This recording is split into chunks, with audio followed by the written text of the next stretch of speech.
What's up, y'all, and welcome into the Jack Vita Show. I'm your host, Jack Vita, back here in the studio for the first time in what feels like 9 or 10 months, but just made it home from the winter meetings. Got sick. I think that's a rite of passage at the winter meetings. I'm joined right now by MLB.com, Los Angeles Angels beat writer Rhett Bollinger, returning the show. Rhett, welcome back. Thanks for having me on again. Excited to be back on. This is a normal thing, you were telling me, to get sick at the winter meetings? Pretty much, yeah. I mean, so many people in one place together, especially when it's in Nashville where it's all indoors. This year it was in Dallas, but even then everyone's in that lobby together, and a pretty easy place for everyone to kind of come home and get sick before the holidays. As long as you're okay for Christmas or Hanukkah, whatever you celebrate, it's okay. But yeah, it's definitely something that happens a lot. Did you enjoy your time in Dallas? Yeah, it was productive. You know, the Angels didn't do too much in terms of actual roster moves. They did make a pick in the Rule 5 draft, but otherwise, it was good information seeking. You're talking to a lot of agents and talking to, people you know and trust in the industry, and obviously Perry Manassian, the GM of the Angels, and just kind of getting a feel for what the Angels are really thinking behind the scenes. It's a good place to learn that kind of stuff, because otherwise it's hard to get stuff on background sometimes, just during the off season or even in the regular season, just through phone calls and texts. It's a lot easier to do in person. Hey, what did you hear here? What are you hearing here? What kind of thing like that. So that part of it's fun. And then obviously there were some big moves otherwise. That first day was Soto, and just it was a fun winter meetings, and certainly was busy enough with just everything that goes on, and especially now that it's condensed and it ends on Wednesday instead of Thursday. Perry was out and about. He was. It was nice. I ran into him in the lobby bar. He's not a drinker, but he was out there kind of just mingling and telling stories. And he was talking about when they first signed Alex Rodriguez when he was with the Rangers, because we're talking about Dallas stories because we were in Dallas, and just how crazy that experience was, and what that the whole process was like, and just kind of comparing it to other big signings he's tried to be in on in the past. And so it was good. It was exciting for him too, because his brother now is the GM of the Giants, and then his dad Zach was a longtime clubhouse manager for the Rangers, and they honored his dad at one of the. They always have these little kind of side meetings or side sessions for different departments, and they honored his dad, kind of an honorary thing for being such a long time club attendant and manager. So that was pretty cool for Perry, his brother, to be there for. And his other brother was with the Braves. I think he does their clubhouse stuff too, and kind of directs their travel. So big time baseball family. So for them to be back in Dallas is pretty special, and it was cool to hear about that from all of them. And then so I think we're going to do a big fun story at MLB.com in January about all the Manassians and their ties to baseball, and their closeness with people like Nolan Ryan and Bobby Valentine, and just people in the game that have kind of embraced them. I mean, Tommy Lasorda was Perry's godfather, so it's a pretty cool story all around, just with baseball and that baseball family and their ties to Dallas. So that was kind of a fun part of the meetings for sure. Perry, I think it was Monday night. I saw him at the hotel bar. He was having a good time. It seemed like he was chatting with everybody. Seemed like a friendly guy. I didn't talk to him. Monday night was popping, though. Was Tuesday night popping? I dipped out early Tuesday. Monday was more popping. I think Tuesday night was less so, because their MLB.com, we kind of had our own little company party, and I think the Athletic had their own kind of company party Tuesday night as well, so it wasn't quite as busy as it was Monday. But Monday, everybody, it seemed like, was around that night, and it was really fun to kind of catch up with a lot of people and other writers and agents and assistant GMs and just about everybody you could think of who attends winter meetings. Usually mills around that lobby. But it's rare to sometimes see the GMs actually go down there and do that. A lot of them stay up in the suites. So it's cool to see Perry actually kind of come out with the rest of us and kind of mingle and talk with everybody. So it's cool. Yeah, there was a scouting director from a team. I don't know if I should out who I was talking to or whatever, but saw him out Monday night, and there were it was a lot of people. It was fun. It was a good time. My recommendation, if you ever want to go to the winter meetings and it's in your city and you can only go one day, I'd say Monday. Monday's the day.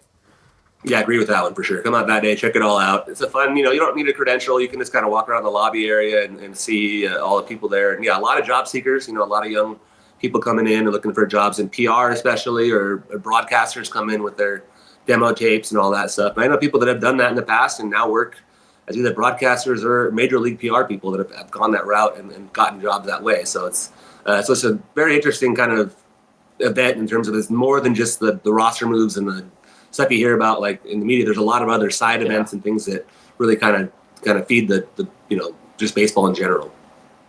Go up and shoot your shot. Just see somebody who works for a team, memorize faces, tell them you're applying for a job, just go for it. Right, All yeah. Well, Honestly, what's going to lose? Yeah. The winter meetings may be over, but the hot stove is still hot. This is just a general question for you, Rhett. I want to ask you before we dive into, and today we're going to be talking about hot stove stuff. We're also going to talk a little bit of college football playoff later, but my first question to you, Rhett, is a year ago. It was probably the 18th or what? It's the 18th now. Ohtani finally, that thing got done, and that was like the Friday after the winter meetings. And then there still wasn't a lot of action. And you were getting a lot of people on Twitter saying they need to make some kind of deadline where all of your free agent signings need to be complete by, so that way it can be more exciting. This year's hot stove, everything's been happening very fluidly. I mean, we had not an insanely active winter meetings, but we got the Soto thing on Sunday, and now we're getting a lot of moves after the winter meetings. Why are things happening more quickly this year than they did last year? It's a really good question. I think it just depends on the players. I think the last couple of years before that too, where were pretty slow too. And there's that famous year, Bryce Harper and Machado signed kind of into spring training, and that was really kind of a strange year. I think this year just depends on the players. I think some players this year just wanted to sign quicker, wanted to know where they're going to go, wanted to get their deals done. But it's interesting the way the market moves. Early in the off season, prices seemed a little bit more normal and a little bit like, okay, you could kind of see these deals. That's why I think the Angels really wanted to be active early in the offseason, was to kind of lock up the kind of guys they wanted and not have to worry, and also not have to pay prices that are going to be higher kind of in the middle of the offseason, because right now the prices are pretty high for all the guys we've seen sign. And then we'll see I think what will happen, there'll be a glut of players, though, by the end of January and into early February. They're going to want to sign, and maybe then that's when the prices come back down a little bit, especially for relievers. Sometimes relievers kind of end up kind of waiting until the end and latch onto a team they know where they have a really good chance to impact that bullpen. And so I would expect the Angels to kind of probably wait in terms of trying to find relievers in terms of late in January, maybe early February. They've done that before in the past with Tony Watson, Steve Cishek, people like that. But I think it just depends on the players. And I think Soto this year wanted to get it done early. Obviously, the very first day I got there on Sunday, I was told, expect the Soto move to happen tonight. I knew it wasn't going to be the Angels, but it was surprised that it was the Mets. Honestly, I thought the Yankees were going to do whatever they could to keep him. But yeah, I think you thought he's going back. I had heard like a few weeks earlier, it was like he's going to the Mets. Yeah. I mean, there were all the rumors too from the Twitter sleuths that he was going to go to the Red Sox. So too, that was a big rumor for a while, and that didn't happen. Yeah. So you never know. I mean, and the Mets obviously always had the money with their owner, Steve Cohen, and the means to do it, and and also it's just a huge power play to take away the Yankees' second best player like that and lock him up for 15 years. It's pretty amazing. So good for the Mets fans. I'm sure they're very excited about that. Obviously, they'd love to get to the World Series like the Yankees did last year. Now they have a big piece to be able to try to do that with Soto. They still got to fix their pitching. They don't really have much starting pitching. The Mets don't. But the Yankees, like I said, I think you're right. I think part of it too is with Soto though is that it kind of created a domino effect, where the Yankees all of a sudden now had to become aggressive, and they have been. They've been making a lot of moves here, trading for Cody Bellinger, and just signing Max Fried for 200 and whatever, 17 million, whatever it was, and so they've just been pretty active with trying to improve that roster, knowing they had to kind of replace Soto's production, which is a tough thing to do, but at least they're being active, and I think the Red Sox now are being more active than previous years, and the Dodgers have so much money flush from the World Series run that they're signing guys, Michael Conforto for $17 million for 1 year. They're still negotiating possibly with Teoscar Hernandez. So, and there's not that many big names out there left, right? Corbin Burns, Alex Bregman. There's some guys out there still. But you're right, this was a faster moving offseason, and I do think that is better for the fans. It keeps them more engaged. No one wants to sit around and wait till the end of January, February with no action at all for several months. Would a deadline help? Probably, and it might spark some excitement.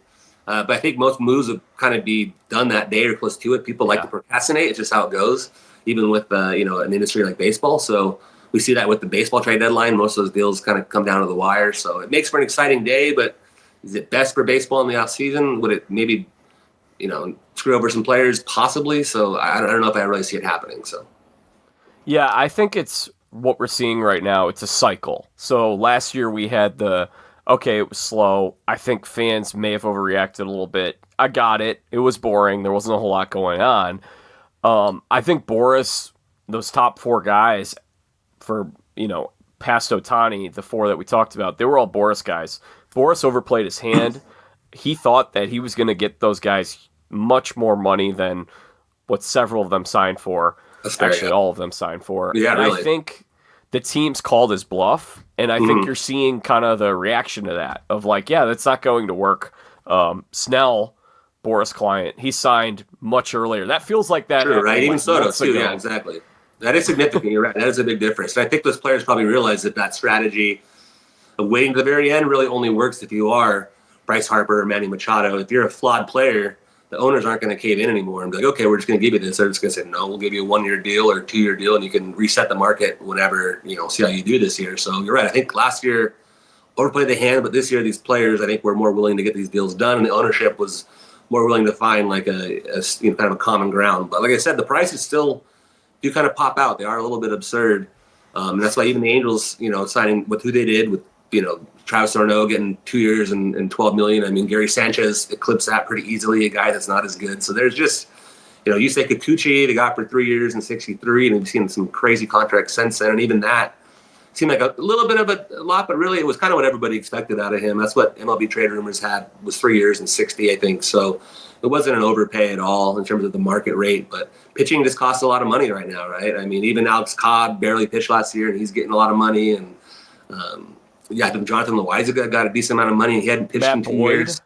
Yeah, Matthew Boyd had a nice backup year, or a nice year with Cleveland, kind of bouncing back, but he got paid pretty well. So really, it just shows how much pitching just costs a lot of money these days.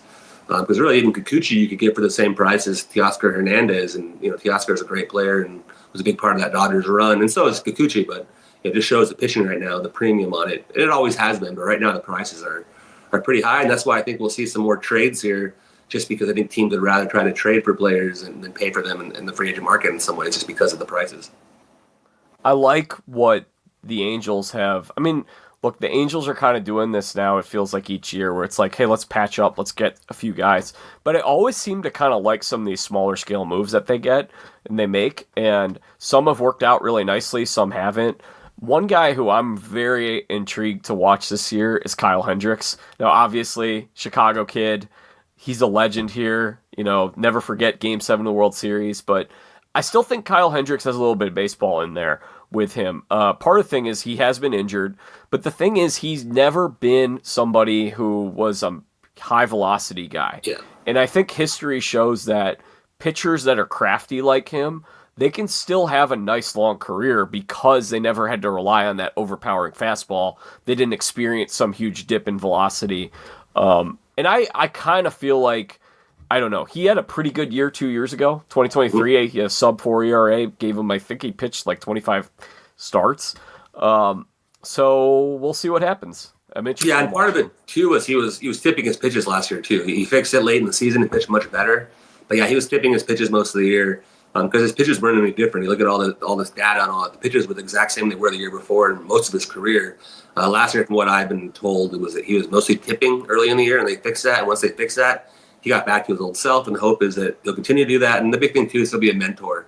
They really want him to mentor their young pitchers, especially someone like Reed Detmers, who does have great stuff but hasn't really found a way to put it all together. He's shown plenty of flashes of potential and thrown in a no-hitter in his career, and he's had some really great starts, but just hasn't been consistent. I think they really want Kyle Hendricks and Travis d'Arnaud and their new catching/pitching coach Sal Fasano to come in and really mentor a lot of these young guys. Because at least in previous years, they always try to patch this lineup together, or patch this roster together with those kind of add-ons here and there. But at least now there's more of a young core they're building around. It's not just kind of adding to Trout and Ohtani and Rendon. It's more nowadays. It's really more about adding to Neto and Ohapi and Shannywell and Joyce and and Soriano. It's more about the young core now than it is the veteran core.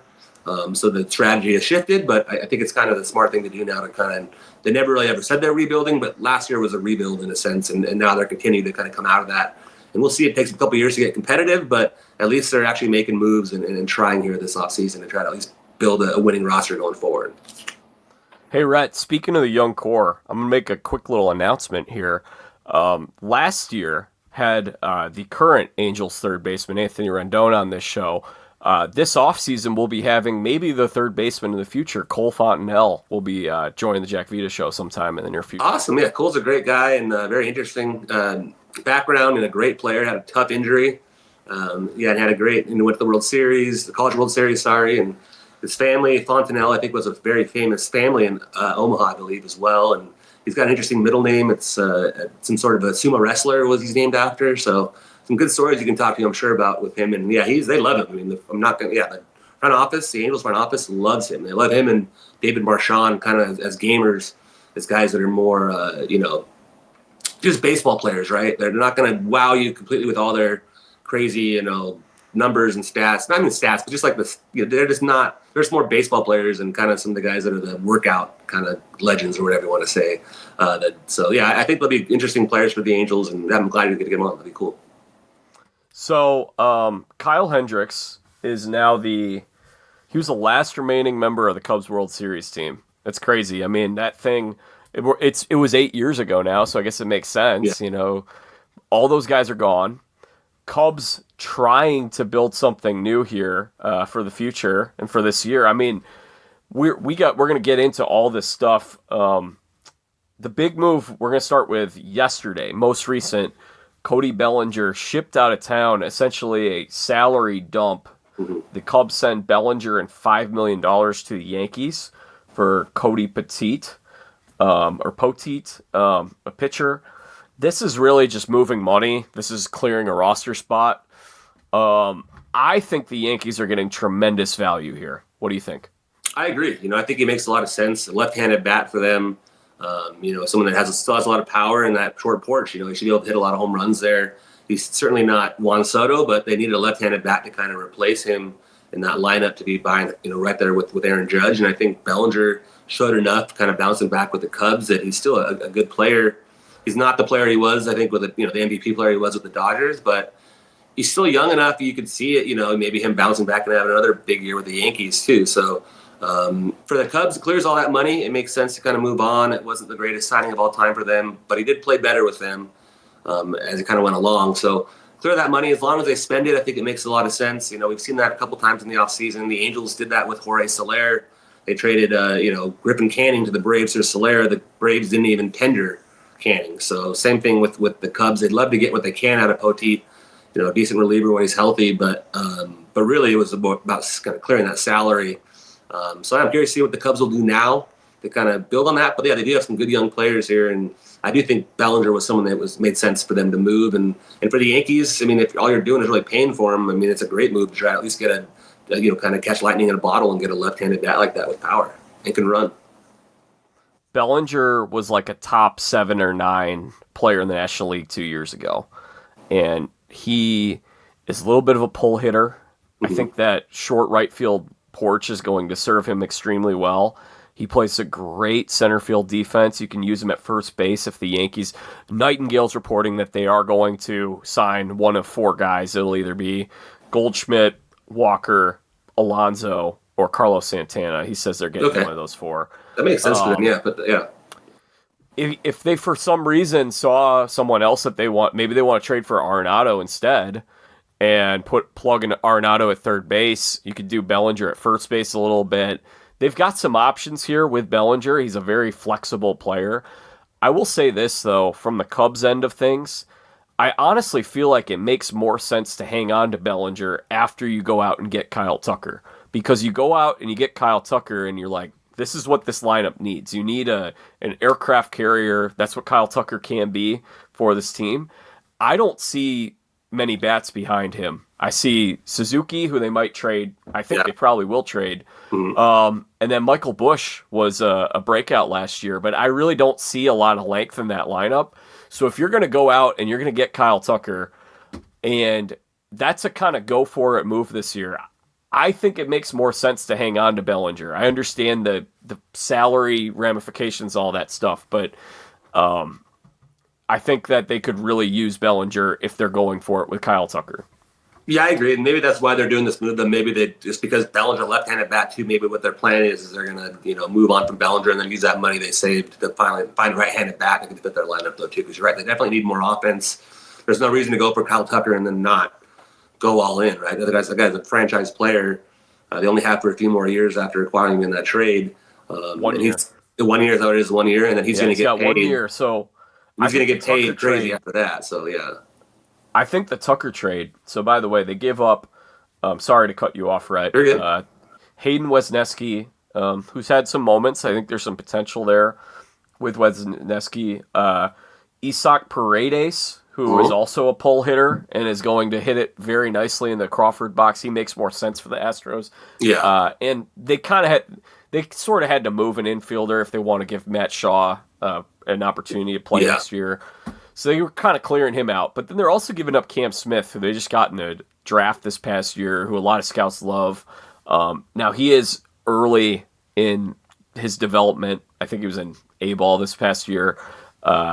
So I think this trade is very much going to hinge on results. I think it's really going to matter of, are you going to lock up Kyle Tucker? Are you going to be able to re-sign Kyle Tucker?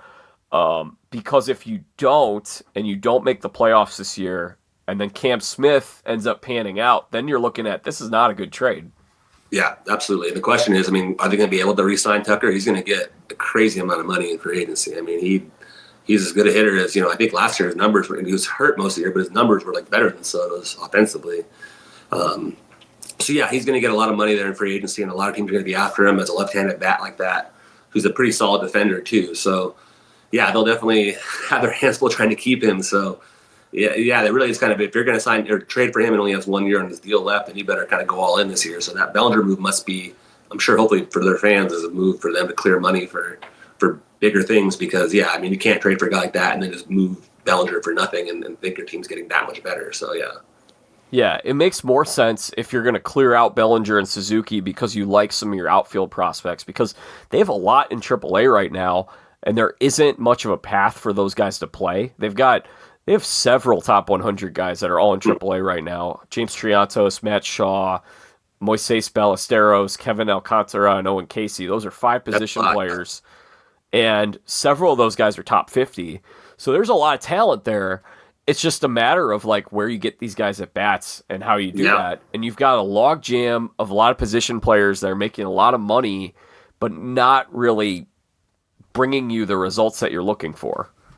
Yeah, it's an interesting mix, and you're right. What's their competitive window? Should they go all in this year with maybe trade some of those prospects too and continue to keep going that way, or do you kind of go for the long haul? But then what's the point of trading for Tucker for 1 year if you're trying to build for the long haul with all those prospects? Still good to have the prospects. They don't always pan out, but still always nice to have that many, especially in position player wise. I feel like nowadays you can kind of develop pitching in terms of even in a lab, right? If you just find a guy with a big arm, you can put him in a lab and teach him to spin it, teach him to do all this stuff, and the technology they have to fix your pitches and the Agrotronic and look at the camera on your fingers and just all the data they have now. It's easier to kind of figure out pitching, where I feel like hitting is just so hard to find good position players these days, even in the draft and development. And to have that many for the Cubs is certainly a good sign for their future. But you're right. I think this year, though, is more of a make or break for them because of that trade. And it didn't have to be that way. But at the same time, if you have a chance to get Kyle Tucker, it's a big deal for them, and it's definitely exciting for them. So it certainly makes it very interesting to watch and kind of see how it all plays out there in Chicago. The big thing here is Jed Hoyer is entering the final year of his contract. There have been rumblings that he needs to make the playoffs in order to maintain his job. So I imagine he's going for it. I don't know, as you said, maybe the Bellinger thing is let's clear out some of this money so we can spend it in other ways. Yeah. I still think this team needs a lot of work to get above an 83-win team. Obviously, I love what Kyle Tucker can bring to a lineup. I think they need more than that. But I think that's going to be the interesting thing. Cubs are not done yet. They're linked to Jesus Luzardo right now. They've been talking about trading for him. I think we're probably going to see a couple more of these moves. Might see some more prospects get moved. Might see a combination of some of these prospects getting opportunities to play next year. It's going to be interesting to watch. Yeah, and there's some outfield bats too if they want to go out and get a right-handed bat to replace Bellinger. Obviously Teoscar's out there, and Jurickson Profar's coming off a great year with the Padres. So there are some options out there. So the free agency market has definitely thinned out a little bit, but there's still some guys that can help your team for sure out there right now. They could fit on a team like the Cubs, especially a team that's trying to win right now. So on the other side of the city, Chicago White Sox made a pretty big trade also. I think that was probably, was that the last day of the winter The meetings? last day of the winter meetings. Yep, it was a Wednesday morning. Yeah. They were scrambling on the way out. At least the writers were. I know that the Red Sox writers were especially. Garrett Crochet flipped to the Red Sox for 4 prospects. I believe it was 4 prospects. The last 2 number 1 picks the Red Sox made in the draft, Braden Montgomery and Kyle Teal being the most significant players. I really like this trade for the White Sox. I think they got a very good return. It's kind of funny to see teams link up and make similar trades. It's like the Chris Sale trade from many years ago, which didn't really turn out the way the Sox would have hoped. Those prospects didn't really amount to what they were hoping for, but I think what they did here was Chris Getz, this was a significant improvement from what I would call a blunder at the trade deadline, which was how he packaged his 3 assets all in one deal, the Dodgers and the Cardinals. Didn't love the return on that one, but the White Sox need everything. They need a lot of help, especially position players in their farm system, and they got at least two really good ones. Yeah, it's an interesting trade, and Crochet was a guy that wasn't going to fit their kind of competitive window. They weren't going to be good by the time he was on. By the time he was going to be a free agent, they weren't going to be good yet. So it might as well move on from him. And he also carries risk. He's a guy that's coming off his first year as a starter, a big jump in innings. Is he going to be able to handle that going forward? I mean, hopefully that means that he built up enough that now he's going to be fine. But you never know. He certainly has an injury case. It could be someone that get hurt coming off of his first year as a starter. So there's some risk there as well. And then the prospects, I like the haul. I was a little curious that Kyle Teal was the kind of the headliner in the sense that he's a catcher, and they already just traded for an Angels catcher the year before, and Edgar Caro, as part of the trade. It's Reynaldo Lopez, and they traded Giolito for Kai Bush and Edgar Caro. And Caro is pretty close to being big league already. So I don't know, maybe they are going to trade him and move on from him, or maybe they don't think he's really a catcher.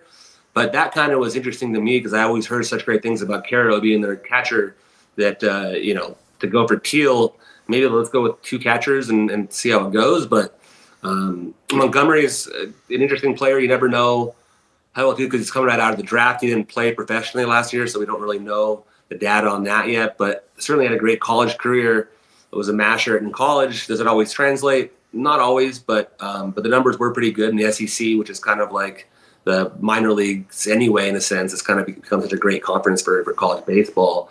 And the other 2, kind of more flyers, not quite as highly rated, but still a pretty good haul for Crochet, a guy that that definitely carries some risks and really didn't have any. The White Sox had zero reason to keep him on their roster, really. I mean, he didn't fit them at all in terms of when they're going to be competitive. With how bad they were last year, they're not going to be good this year, or really even the next year, to be honest. So they might as well get what they can, get those young prospects, see what they can do, play all the young players this year, kind of let them take their lumps. Same kind of thing the Angels did last year with all their young players. Let them take their lumps, lose a bunch of games, and then kind of figure out how to win from there. And once you kind of have that core, then you can add to that core. They're still in Chicago. They still should have the means to add to that core. We saw them just a couple of years ago. They had a great situation. It looked like they were going to be competitive for a long time, and it all kind of fell apart quickly. And part of it was some of the guys they did get in that trade for Sale kind of fell off. Yohan Moncada, Kopech never really became the guy they wanted. Of course, he went to the Dodgers and became a bullpen ace and a big part of their World Series title, which was great for him, but not so great for the White Sox. But yeah, I mean, I think that there's just a team that just whatever assets they have that they can move to get better in the future, they have to do it because there's just no reason for them. They'll be better than they were last year because it's hard to be any worse, but there's no reason to try to Will they? bring anybody in. But it's been funny seeing a team like the A's who are much better than the White Sox. So actually kind of being forced to make some moves this offseason because they're under that, that tax, whatever. They need to spend more money to get above it so they don't get in trouble because they're receiving revenue and they got to spend a certain percentage of that revenue. So it's been funny seeing the A's actually going out there and signing guys for the first time in a while. And I'm sure they're probably going to have to do a little bit more too. But the White Sox really have no real reason to go out there and sign anybody in free agency other than to patch small holes. Otherwise, just continue to lean on these young guys. Luis Robert, I believe, will be traded soon. I think that'll be the next thing you'll see. Yeah, they're gonna. I think that with these guys, the longer you hold on to them, generally, the less value. Because you look at club control. So you could look at Luis Robert and say, a team could say, man, you know what? He's been injured a lot. He's been really good when he's been healthy. He didn't have a great year last year, but we get him for 2 years or 3 years or whatever the control is. And each year that you wait longer, whether you're waiting to think, okay, maybe he'll have a hot stretch and we can deal him then, I think the value goes down because that's what we're talking about. If Kyle Tucker had 3 years of control, the Cubs would have shipped away 3 of those prospects, not just one of those prospects. So I think you're going to see a Robert move here this winter. I don't know necessarily when, but I think that one will be probably the next thing you see the White Sox do. And then they're going to patch, as you mentioned, just kind of patch the roster together with free agents. Some guys you might be able to flip, short contracts, trade deadline assets. One guy who I think you might see is Nick Madrigal could be returning back to the White Sox. I think he's a pretty good buy low candidate. He played very well with the White Sox before. And I actually think he was a little bit more of a contributor to the Cubs than people realize, especially in 2023. He was really good with runners on base. He had a 313 average with runners on base and 275 with runners in scoring position. Maybe he's just a pinch hitter. Maybe he's not an everyday player, but I think there's some baseball that you can squeeze on Nick Madrigal. And that's the kind of guy that you bring on where you look at, he was the number 4 pick in the draft. He already had some success. The organization obviously liked him a lot, even though they traded him. Those are the kind of guys I think you want to buy low on. Sign him. He might even be a minor league contract guy. We'll see. Yeah, you're right. Just kind of buy low guys, and even relievers are always smart to try to go after it too. The Angels kind of capitalized on that this past year. Signing Luis Garcia to a 1-year deal, and he had a pretty good first half, and they traded into the Red Sox and got a pretty good return. Matt Lugo, a guy who's added to their 40-man roster this past winter, who's going to be probably part of their outfield infield mix this year. Nico Cavadas had a big year, and then their big trade, Carlos Estevez. They got a big haul from the Phillies in terms of 2 big pitching prospects and George Klassen and Sam Aldeguerri. And the thing that's kind of funny though with Estevez was they got a bigger haul or better offers at the trade deadline this year than they did the year before, even though he had more years of control. So sometimes it just kind of depends on how the guy's pitching and also just the needs of a team. The team just is desperate for a closer type player or whatever position player they really are just desperate for at the deadline. Even with small times of control, teams will still be willing to give up a decent amount. So it's just about kind of picking the right time. So maybe with Luis Robert, would it make sense now? Yeah, but would it also make sense maybe to see what you have in him again if he has a huge first half? Wouldn't his value go up, of course? So it's just kind of how they kind of value that and what kind of offer they're getting. You don't want to make a move just for the sake of making a move. You got to make sure you're getting equal return, and we'll see what's going to happen with Robert. The Angels, they might be a team that checks in for sure on him because they'd love to get another center fielder to kind of join Mike Trout out there. But I don't know if it's fully a fit or not, but I'm sure they'll at least check in on him just because they do want some young outfield to help and just a center fielder in general. You mentioned the A's, who are without a city currently. I mean, they're moving into Sacramento, but they're just the Athletics now, just the A's. They have, as you mentioned, they've made some moves. They traded for Jeffrey Springs a few days ago, made a trade with the Rays. They signed Luis Severino, 3 years, 60-something plus million. You like what the A's are doing? You think there's a path for them to climb the ladder in the AL West? I think there's a chance. I mean, they had a great second half. I still think they're probably not quite there yet, but the A's always find ways. There's a team that, even with their low payrolls throughout their history, find ways to be competitive. Last year, they had no reason to be as good as they were in the second half, but they were, and they had a better record than the Angels. Unfortunately for the Angels, it helped out in terms of their draft pick. The Angels got the number 2 pick overall, which was huge for them organizationally. But the A's and the White Sox weren't eligible for the lottery anyway because of the draft rules. So, the A's always know what they're doing. It's just too bad the whole stadium situation and that whole ordeal over there. I don't want to get into too deeply, but that's bad and just sad all around. But in terms of the front office, they always do a good job. They have a great manager who really represents the organization incredibly. I mean, he really does.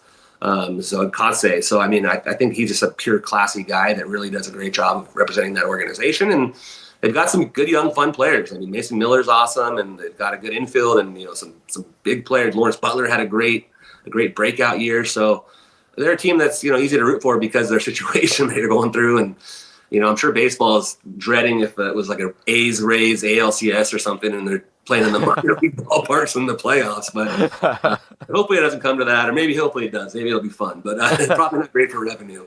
But yeah, it's a crazy situation for them, and I hope, wish them the best with everything in their move and stuff, because it's tough on the players and on the fans. And yeah, I just want the fans to be happy with their team and what's going on, but it's been a tough situation. Following up the awesome Dodgers-Yankees World Series, we've got the A's and the Brewers in the World Series. Yeah, right. I mean, that's what last year, think about it was Diamondbacks Rangers. I mean, MLB went from what is this to the next year going, this is the greatest thing that ever happened to us. Yeah. So yeah, I think last year was definitely much needed. Not needed, but MLB loved last year with the Dodgers Yankees, because they've already been doing well. And the pitch clock has been a great. Obviously, I'm biased as a reporter who has less time at the ballpark now, but it's been great for the fans. I feel like, and it just gets the game going. No more standing around. It's fun. It's faster paced. And I think that last year, I think they would have loved to have had a bigger World Series with that, or the year before last with the Diamondbacks Rangers. But they got what they wanted this year with the Yankees Dodgers, and it was fun all around and very memorable. And Ohtani to win a World Series in his first year with the team, they couldn't write a better script. And Freddie Freeman now is, a folklore hero for the city of Los Angeles, the same way that Kirk Gibson was. So it's pretty cool just for baseball in Los Angeles. This new playoff bracket is going to produce a wide variety of outcomes, and that's me quoting Jeff Fletcher, who said that. He said that about my golf swing. That's what he said. He said your golf swing produces a wide variety of outcomes. Yes, that is mine, sadly. My driver I can hit. It's my wedges I can't hit. I gotta go. We, of course, had a fun time playing golf out at spring training. Of course. Yeah, I love it. I'm excited to go back out there. All right, we got to touch on New York a little more, and then we're going to transition, talk a little college football. So, all right, let's do the Mets thing first, and we'll come back to the Yankees. So, Soto, 15 years, $765. How do you like this as an investment, Rhett? I like it in the short term. I mean, I think he's a great player. I really do. I think he's a true superstar who has probably the best at bats in the game. That's a lot of years and just a lot of money to be productive. But if he's even productive for 10 years of it, he's probably worth it just because of the value he brings. But he's an interesting player. He's not someone like a Shohei Ohtani is more of a 5-tool type of guy. I know he doesn't play defense right now, but Shohei's pitching for you too, and he can run the bases. And other guys we've seen get big deals are also great defenders, whereas Juan Soto generally is looked at as, kind of a below average defender, not particularly a great base runner or anything. So he doesn't really bring too much more than what he does offensively, but what he does offensively is the best probably in the game on a rate basis in terms of just the quality of that bats, the walks he draws, the power that he has. So he's definitely going to be a huge impact on that team, and the WAR that he has every year is, incredible. He's one of the best players in terms of advanced analytics and stuff. So yeah, I think it's a big move. I hope that he's going to be marketable enough for them too, for the fans. And, that's a big thing too, right? When you're bringing in someone for that long and that much money, you kind of want him to be the face of your franchise, and be marketable the way that, Ohtani was with the Dodgers, right? And even Freddie Freeman or Mookie Betts in those organizations, and Mike Trout with the Angels for a while, is the face of the franchise, but also holds himself well. I'm not saying that Soto doesn't, but now it's going to be on Soto to be that guy, because he hadn't really been, because he's kind of been a journeyman the last 4 years. He's been on a different team each of the last 3 seasons. So he didn't have to be that guy, that face of the franchise. And even in New York with the Yankees, Judge is the guy there, right? And he was never going to surpass Judge in terms of that, even with the fans, because of what Judge has done for that team. So now he goes to the Mets and he's that guy because of that money. And they do have Lindor to take some of that off of them a little bit. And maybe they bring back Alonso, who's a fan favorite too. But he's going to be the face of this team. And this is an organization that, truthfully, historically, is kind of the little brother of the Yankees. So now he's got to really bring it and bring the Mets a World Series, at some point in this tenure, or else the deal to me is not worth it, because they got to win at least one World Series in the next 5 to 10 years to make it worth it, with him being a big star on that team. So maybe in the next 5 years even. Otherwise, it might not be worth it to me. But to me, just to stick it to the Yankees, though, is probably worth it, just in a sense, for the fan base and for the organization in general, because the Yankees could have used Soto. And it's telling, though, some of the contract details that, he just really wanted his own suite at Yankee Stadium. It was not probably a great look for him. But yeah, I mean, he's certainly a great player, and it's going to be fun to see how it all unfolds and if he's going to be worth that kind of money. Because, I mean, what, 765? That's what, 51 million a year. I know he's getting that signing bonus for 75, but still the money is just absurd and nothing deferred, and he can get even more if he opts out after 5. I mean, it's a crazy contract. Yeah, I don't love the contract. I don't love I obviously like the player a lot, but some of the things you touched on, this is a player who is a great offensive player. The other facets of the game, he's not too much of a contributor. I mean, the Gold Glove, that's gotten ridiculous. He's a Gold Glove finalist. He's not a Gold Glove. Yeah, he's not a good defensive outfielder. Base running, not a great base runner. He's probably going to be a DH. I don't know when, because part of it is like he maybe should be a DH soon, but when you give a guy that kind of contract, you don't really justify that. You can't really justify it. Yeah, so maybe, he's 20 going into his 26 season, age 26 season. So maybe it's 5 years from now. That's 10 years of a DH. I think you're going to see a significant decline once he does get into his 30s. And I mean, look, I'm just going to point out the Padres were a better team without Soto than they were with Soto. So it's not like this is a truly just one of the most incredibly valuable players in the game. He's a very good player. I don't want to take that away from him. For that much money, I would not have felt comfortable with it. One thing I thought was interesting, I think it was Nightingale reported, the Yankees' final offer was like, so he got 15 years, 765. I'm going to get this wrong. I think the Yankees' final offer was they were going to go one more year longer. Yeah, so 5 million less, I think, right? Yeah. Yeah, it was 760, 16 over 760. Wouldn't you rather have the contract end sooner? Yeah, I mean, it's interesting what he was interested in. Like I said, even the fact that the report that he really wanted a suite and the Yankees weren't willing to give him a free suite, but he obviously could have afforded one if that was so. But yeah, some of the stuff that he wanted, which is kind of silly and didn't make him look too great. But the Mets offered what he wanted and he got what he wanted, and now it's kind of up to him and the Mets to kind of back it up because, like I said, they still have a pitching problem. And so if they're going to go all in, it's kind of like the Cubs. If you're going to go all in on Tucker, then you better build around him for next year and compete. And same thing with this. If you're going to go all in on Soto, then you better go in and get some starting pitching because right now they don't really have much of a rotation, and they're not going to be able to compete. Even with they'll be able to compete, but they won't be like a big time contender without a great rotation because we've seen that be an issue in the past. And so, great piece for them and exciting to be right. That is just a big commitment, and we'll see how it goes 10 years down the line. But I don't think they're too worried about the 10 years from now. I think they're kind of more focused on what they're going to get in the next 5 to 7, I guess, is kind of the meat of the contract when they really want to get their money's worth.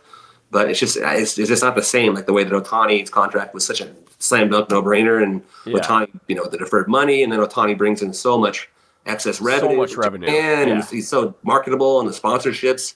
I don't know that Juan Soto is going to bring any sponsors in or any marketable stuff because he's just not really a big personality, right? No one really knows anything about him.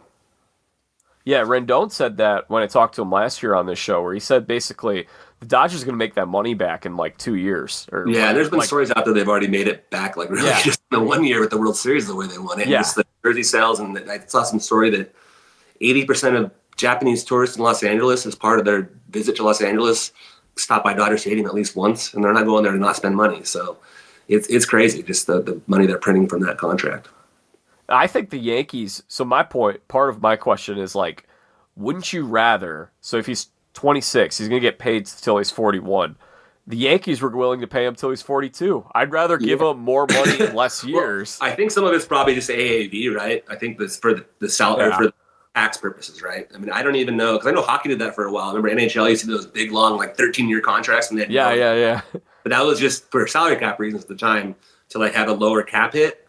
In this case, it's not a cap because we don't have a cap in baseball, which is great, but there's still a luxury tax hit. And so if there's a lower AAV, if you have a longer contract for Soto, it lessens your luxury tax hit, is why they probably wanted to do it that way. The same with the Mets. I don't think they really, would they love to have him for all 15 years? Yeah, of course. But realistically, they know it's probably not that likely. They're okay with it because the less money per year in terms of their cap hits, because they're probably always going to be paying them the luxury tax now that they have Soto for that much money per year. And they're the Mets, and they're trying to be the big spenders. So But you might as well still try to minimize your captaincy if you can, because there's just no reason to have to pay more into the revenue sharing if you don't have to.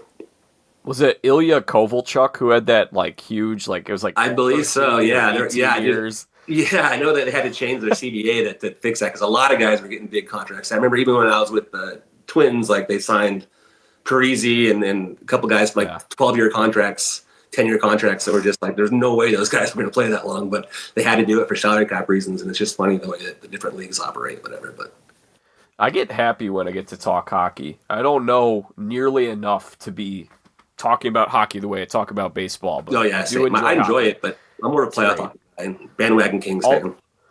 I'll know a lot more when the Blackhawks get good again. They were good for a while. It was fun.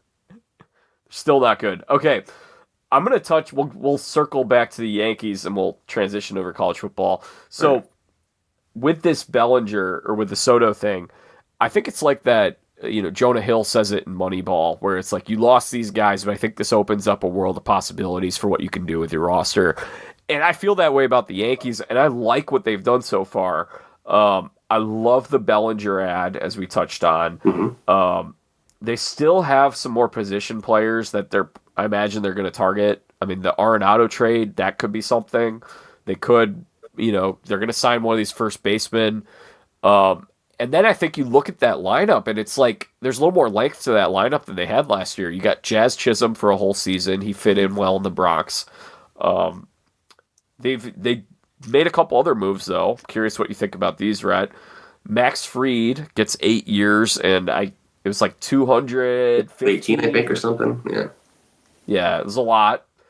They also trade for Devin Williams, trade Nestor Cortez, and Caleb Durbin, the Fall League breakout player of the year, who didn't really fit with their roster. No. He's a nice player. He's a good player. He's not a high ceiling prospect, but he'll be a contributor for the Brewers. What do you think about these moves that they've made in the post Soto era? Yeah, it's good to see them being aggressive, to kind of at least try to patch up the roster after losing out on Soto, who was a huge part of that team.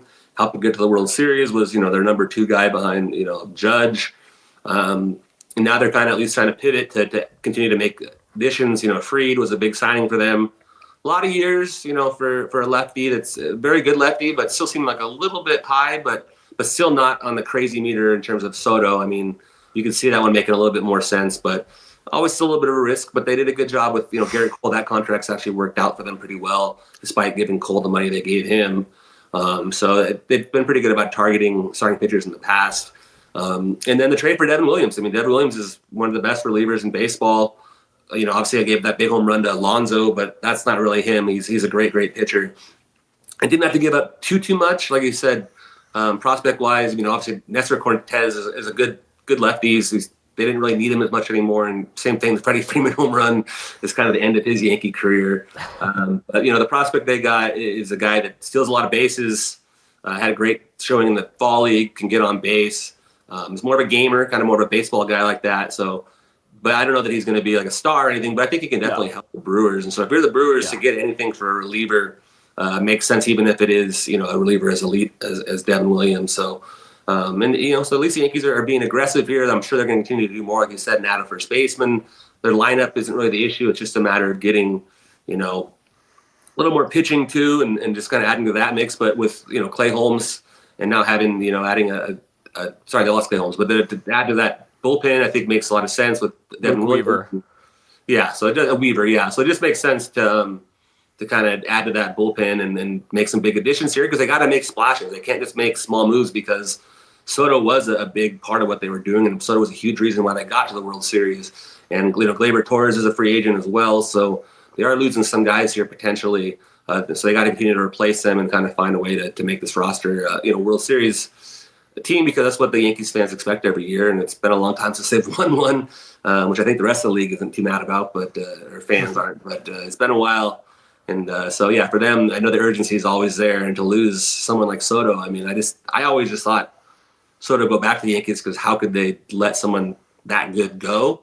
But clearly the Mets were just willing to spend such an absurd price that, the Yankees were just ready to let him kind of, okay, that's fine. You go to the Mets then. So we'll see how it works out for both teams. But if anything, at least, like I said a bunch of times, at least it's fun to see how it all works out. And it's interesting to see the Mets and Yankees, how they kind of go from here. And if the Mets can finally win a World Series for the first time since '86, and the Yankees can finally win one for the first time since '09. So it's been a little while for both teams. Yeah, the Devin Williams thing feels a little bit like they're trying to replicate what they had kind of in the late 2010s, where they had those bullpens. They had the one with Andrew Miller and Aroldis Chapman, and then it was Betances, Chad Green, Chapman. And that was like they had a couple other guys who they mixed in there where it was like you could turn the game over. If you had a lead in the 7th inning, you had a really good chance of winning because of how good the back end of that bullpen was. Yeah. Luke Weaver emerged last year as exactly.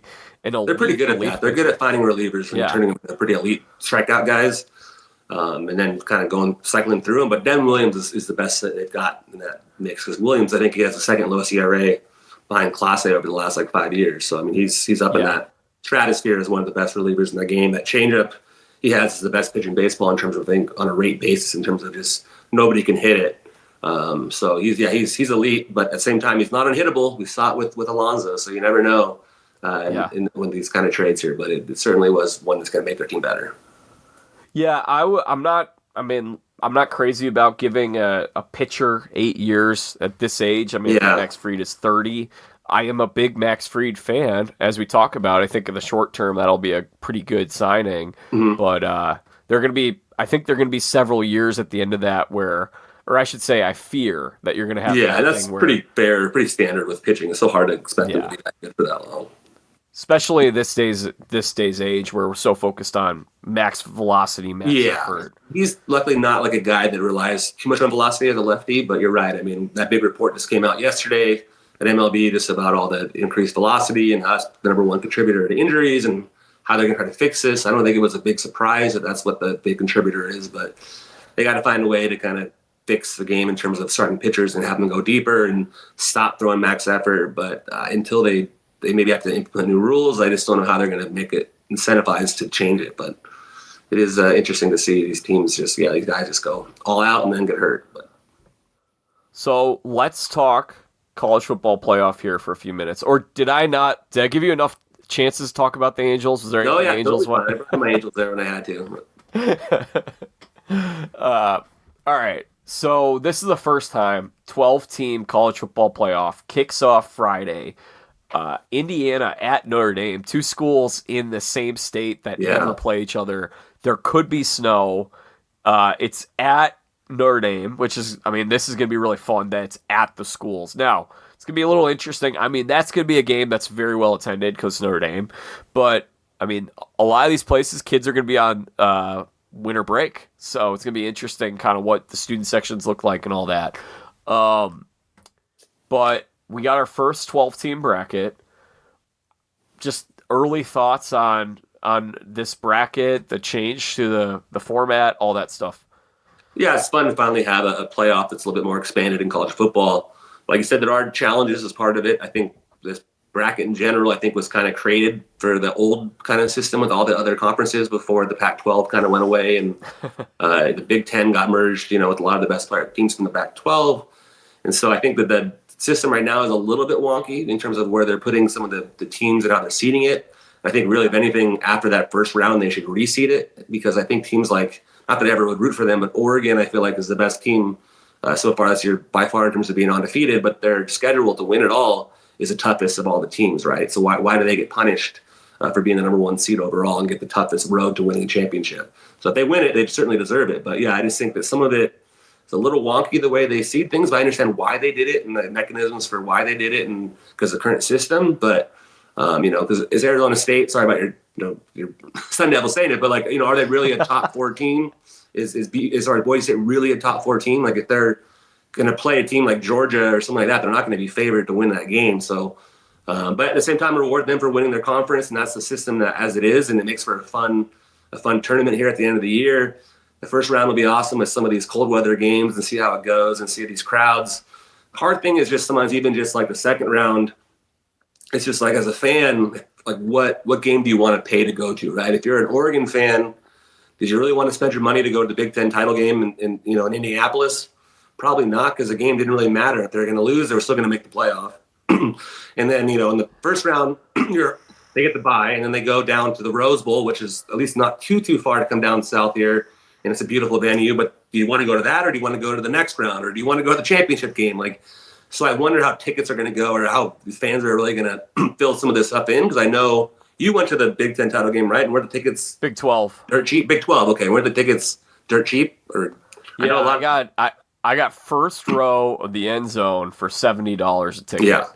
And I have friends that live in Indy that paid $40 for tickets on the 40-yard line in Indy to watch the Penn State-Oregon game. So that's one of the downfalls of the system. There's so many games now. As fans, like, which one do you want to go to? Because before you could save up, okay, we're going to play in the Rose Bowl. Hey, we're going, the whole family, we're going to go down to Pasadena, spend the week or whatever, a couple days, or go to fun cities like New Orleans for the Sugar Bowl, or go down to Phoenix, Scottsdale for Fiesta Bowl, whatever it would be. But now it's like, as a fan, like, which one do you go to? But it's still going to be fun, and I'm going to love it. I'm going to watch all the games. If I had to put money on it, I probably would bet Georgia, but I just think they're always the best team. Like last year, I would have thought Georgia was the best team too, and they didn't make the playoff. But I don't really root for the Bulldogs. I just think that they're the best team. So it'll be fun to watch. I'm curious. I'd love to see some of the underdogs do well. I'm happy for Arizona State, my former Pac-12 brethren, before my Trojans decided to leave town and then have a disaster of a year at 6-6. But yeah, so it's been fun to watch. And I know college football has just changed so much with the portal and just NIL stuff. At some point, they probably have to rein it in a little bit and maybe create some regulations, because right now it's still the wild, wild west. But it hasn't really changed the fun of the games, though, to me at least. So until that changes, we'll see. I'm happy the players get their fair share, but it's also just gotten to be just wild with guys changing every year and the money and no loyalty. But I don't blame them if the money's there. Rhett, no offense taken. I am what they call an Arizona State Walmart fan. That's actually what my sister would call it. She calls it Walmart fans, like type of person who goes in and gets a sweatshirt at Walmart, and now they're a fan of that team is what she's saying. I have a lot of people in my life that are Arizona State alumni and big time fans. Pretty much live in Phoenix now, so gotta support the home team. But I'm not going to be sad if they lose, but they're a fun bandwagon to get on. Oh, of course. It was amazing when they decided being picked last in the 16-team conference and then win it and then go to the playoff in the first year. I mean, Gillingham's done a great job, and Scadaboo's incredible as a running back. So they're definitely a fun team, and it's going to be interesting to see how they do in that playoff. I'm also throwing my support behind the Hoosiers. Fun fact. When I transferred colleges after my sophomore year, I was between Indiana and Valparaiso, and I would have transferred to Indiana, but they said, you're going to need to stay here an extra year in order to graduate. And I said, no way, I'm going to Valpo.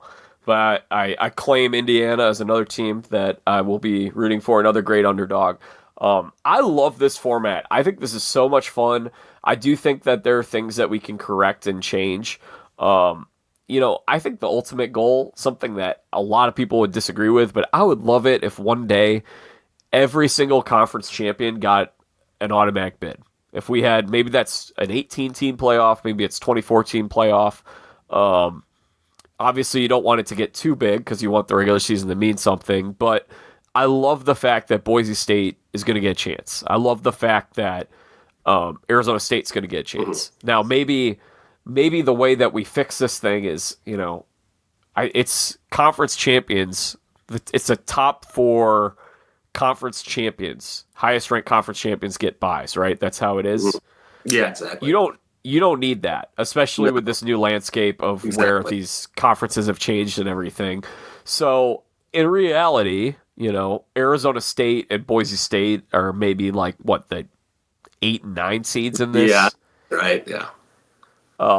So I think you could change that. I would just in terms of competition. And it is interesting because Oregon, as you mentioned, the best team, best season, they've got a tough path. They're going to play either Ohio State or Tennessee. And, if I'm Penn State, I kind of like the path that I have as a 6 seed.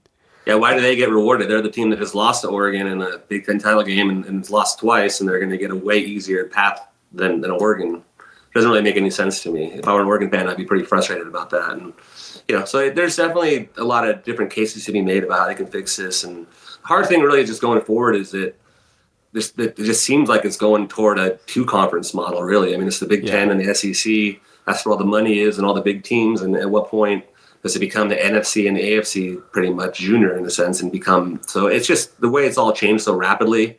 It's just hard for them to kind of come up with the right solutions. And, the conference realignments have been crazy. And, as someone that grew up on the West Coast, and I actually am saddened that the Pac-12 went away.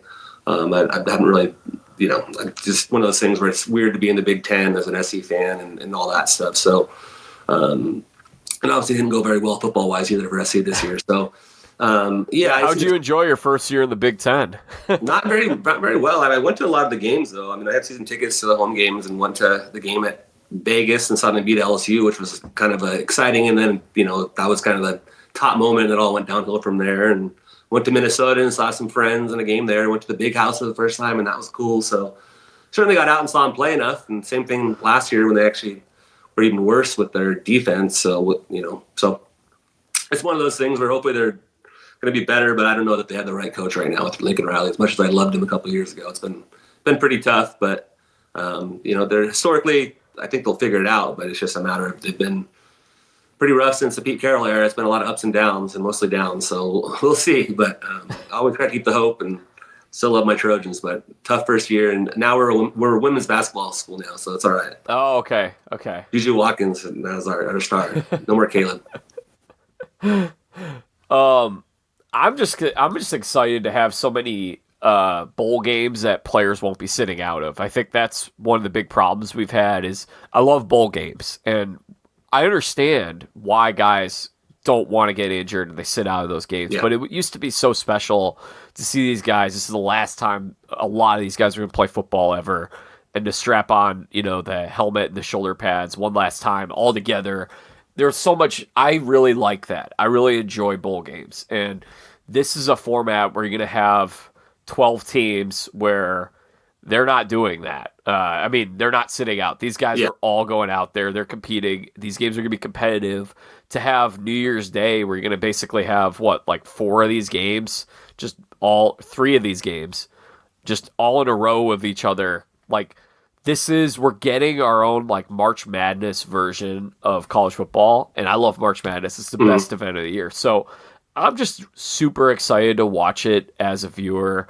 And I think I will go with, I'm going to pick Oregon just because I think they're the best team. But, look out. Maybe Tennessee. I don't have a whole lot of faith in Ryan Day, though. If Ryan Day gets through that game, I think they're going to lose to Oregon. So maybe that's what they need if they play Ohio State. I like Oregon. Ohio State again, too. I know it was close the first time, but I think Tennessee can win, too. I know they're up at Ohio State, but I wouldn't be shocked if Tennessee beat them up there. Who's the Cinderella team in here? Is there a team that you think could go on a run that's slept on? Maybe Indiana. They only had the one loss, but they didn't really play anybody all year, in a sense, in terms of ranked teams and all that. But they could, they're still a really fun, good team, and I could see them maybe making some headwaves here. But otherwise, it's hard to see. I like Boise State, but they're just not. They have a great running back. Amazing running back, but I just don't see them matching up just physically with the teams from the SEC, especially, and even the Big Ten. So we'll see kind of how it all goes, but it's going to be fun to watch, like you said. And it's crazy with the transfer portal, though. We've seen some guys with the backup quarterback for Penn State had to say he's transferring, and Arizona State's been good about letting their players that are going to transfer still stay on the team and compete in the playoff. But that system right now is kind of messed up, too, where even especially with the bowl games that don't mean as much, like right now, USC has a lot of guys in the portal. And so when they played Texas A&M in the Vegas Bowl, it seems like a lot of their roster is not going to be in that game at all. And they had that happen last year too in the Holiday Bowl, including Caleb Williams just not playing because there's no reason to play. But it did allow Miller Moss to play. Miller Moss had a great game last year. He parlayed that into becoming starting quarterback for at least a while this year. So at least it did give him some of that exposure and that kind of stuff. And it's just had a great game. So at least it gives you reason to look at some of the younger players in the future in a sense. But it is tough when most of the team's best players, if you're not in the playoffs now, are kind of not playing. So it's kind of taken a lot of the lure out of the bowl games otherwise. But to me, it's probably worth the trade-off because the playoffs will be such a big deal. And you're right, it's been overdue. It would have been fun to have this, 20 years ago too, and see some of these teams come through here, or have Nick Saban's teams or Pete Carroll's teams have to go through a playoff. Would have been really fun to see them do. But now we have it, and we'll see how it goes. And remember they did that on ESPN. It was almost 20 years ago, where they were like, this is our own college football playoff. Who do you think would win? And it was, I think they ended up picking the LSU team that had Jamarcus Russell. It was probably '06 was then. So I remember them doing that at Sports Center.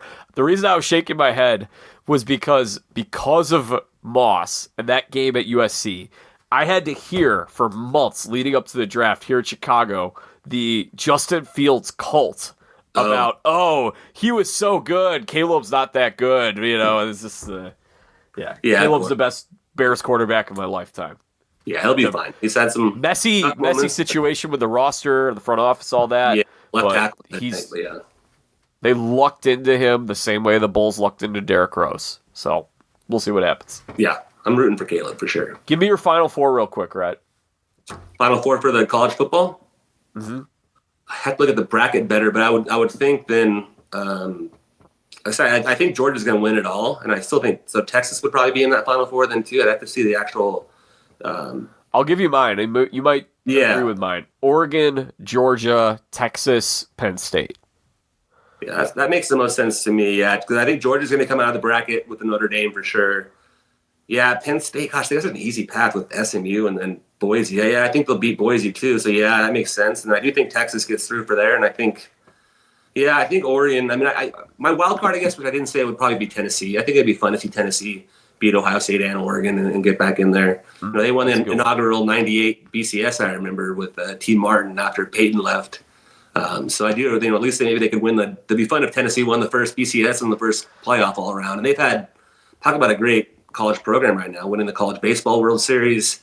And then their basketball team is ranked number 1 right now too. So kudos to Tennessee and their AD and just their athletics program right now. And the Angels have Ben Joyce, a closer from there, and their big draft pick last year, Christian Moore from Tennessee. So some Angels ties to that Tennessee program. So yeah, I'd love to see Tennessee to win it all, to be honest, because I don't want to see Oregon win as a Pac-12 USC guy.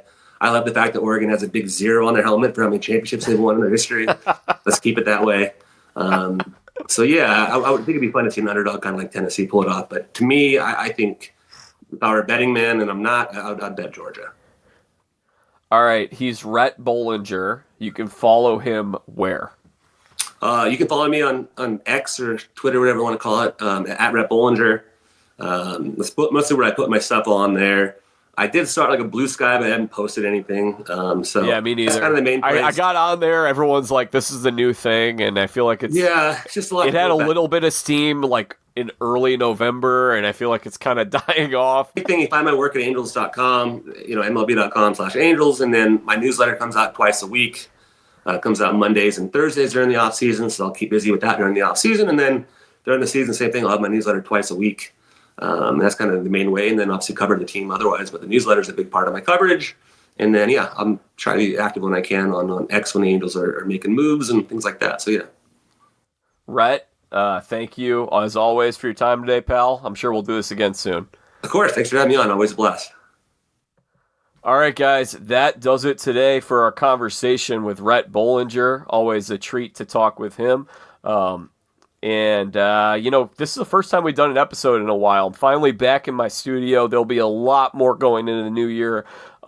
As some of you may be discovering, we've split this podcast into 2 different YouTube channels, 2 different podcast feeds. This is a Jack Vita Show sports feed. If you like the entertainment content, reality TV, we've got a separate feed and a separate YouTube channel for that. So go ahead and subscribe. I realize that not everyone's a fan of the Traders or Deal or No Deal Island. That's a fan of baseball. So we broke the stuff up for you, but there'll be a lot of coverage with those shows coming up. Those shows launch in January, so we'll be covering all that. Exit interviews for Deal or No Deal Island once again. And we'll be back for more sports content next week. Talk probably a little more hot stove, maybe some more college football. And then we're going to have some off-season interviews, as I mentioned. We'll interview Cole Fontenelle. Probably be some other prospects that we'll talk to as well. So make sure you guys are all subscribed to the Jack Vita Show here on YouTube, Apple Podcasts, Spotify, wherever it is that you get your podcasts. Hit subscribe. We'll be back next week. Until then, I'm Jack Vita, bringing the dancing lobsters.